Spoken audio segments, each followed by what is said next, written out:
My advice to him is as he's moving up to his upcoming fight,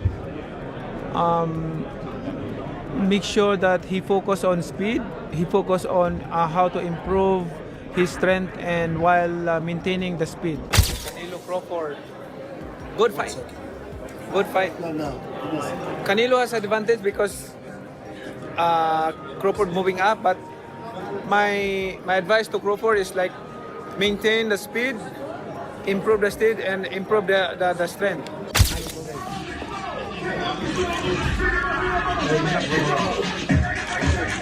Okay, take a pic. You take a pic.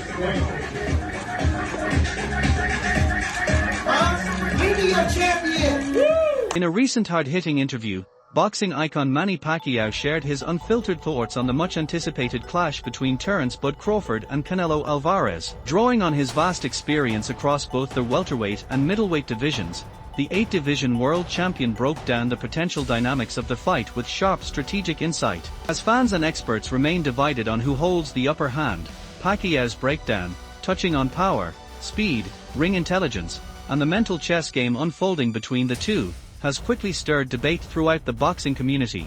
If you were to fight, let's say Terence Crawford, what weight would you want to fight at? 147. 147 still? Yeah. All right, well, I think you might be watching this. This is going to make a little bit of news. Why don't you go ahead and challenge him right now? Because my natural weight is 140, so I mean I'm just moving up to 147, so it's not getting hard to reduce. He says he wants to fight Canelo, maybe at 168 pounds. Did you imagine him beating Canelo at that weight? I don't know. Let's wait.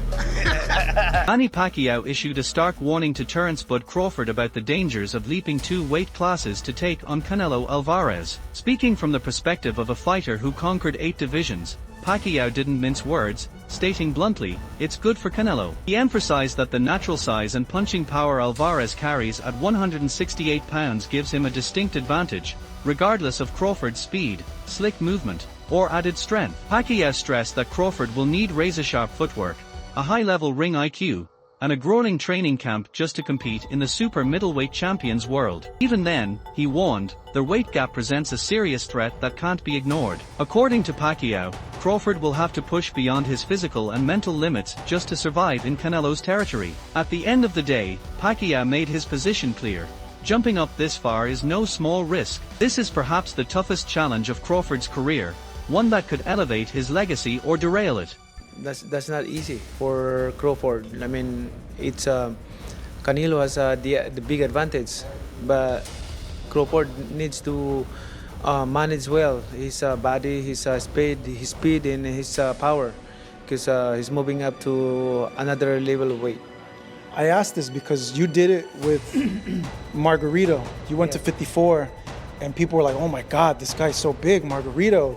But your speed made the difference in that fight. Well, what advice would you give a smaller guy like Crawford to fight someone like Canelo, who's a lot bigger and stronger? You know, preparing like that opponents, like is not only the speed, but you know the techniques that you can use in the fight. Like make sure that in your daily routine, training routine, like that, make sure that all the techniques, strategy, combination, like you know, it's accurate to your opponent's style. You know what I'm talking about? Like when you have a exam, a math exam tomorrow, you have to review right now a math subject. You don't need to review English subject or a science subject. You have to review math subject because tomorrow you're going to have a exam. You're going to exam a math subject. That's a hard exam. Their historic clash is officially set for September 13, 2025, in Las Vegas, where Terence "Bud" Crawford will move up 2 weight classes to take on Canelo Alvarez for the undisputed super middleweight championship. The blockbuster bout, which will unify the WBA, WBC, IBF, WBO, The Ring, and TBRB titles, will stream live on Netflix, marking a major moment in boxing and sports media alike. Crawford, now 41-0 with 31 knockouts, has already conquered top-tier opponents like Errol Spence Jr. and Israel Madrimov. With this fight, he stands on the brink of history, poised to become the first male boxer in the 4-belt era to claim undisputed championships in 3 separate weight divisions. You've accepted this fight now, but in the previous years, you said it doesn't interest you because you have nothing to gain and everything to lose. If he were to beat you, how damaging would that be to the Canelo brand? He's not gonna beat me. Don't worry about it. He's not gonna beat me. Don't worry about it. I think this fight is gonna be in the books of the history of boxing for sure. That's for sure. For sure, them belts coming with me. They coming home with me. When you say, I want Canelo, is there anybody in the camp that would say, you're not ready for this? That's a big boy. He's strong. That's a conversation. It's not just, oh man, you will whoop his ass. Like, yes man type stuff. I'm not worried about Canelo. I'm not thinking about Canelo. I'm just focused on Israel Masvidal. In a small way, is this a stepping stone to your dream fight? I don't look at fights as stepping stones. It's about now. Canelo Alvarez remains a commanding presence in the super middleweight division, holding an impressive professional record of 63 wins, 2 losses, and 2 draws, with 39 victories coming by knockout. A 4-division world champion, Alvarez has claimed titles at super middleweight, middleweight, junior middleweight, and light heavyweight. His most notable achievement came in 2021 when he cemented his legacy by defeating Caleb Plant to become the first undisputed super middleweight champion in boxing history. Listen, Canelo needs to understand he's a different fighter now. The deterioration is there. He's not the same guy. He's not that destroyer who's looking for knockouts early and keeps a pace and a pressure on you. He throws 30 punches around. You're not the same guy. So telling everyone you're going to knock them out and then going into, 6 decisions in a row now? Scores a knockdown every time, the power's still there. The problem is the pace and the ability to carry on and push. That's the real difference, and that comes with age. He's 34 going on 45 at this, as far as I'm concerned. He's got a ton of fights, been around for a long time, doesn't have that same desire, the same drive to take the chances against these younger, bigger guys, because he is fighting younger, bigger guys. So you got to keep that in mind as well.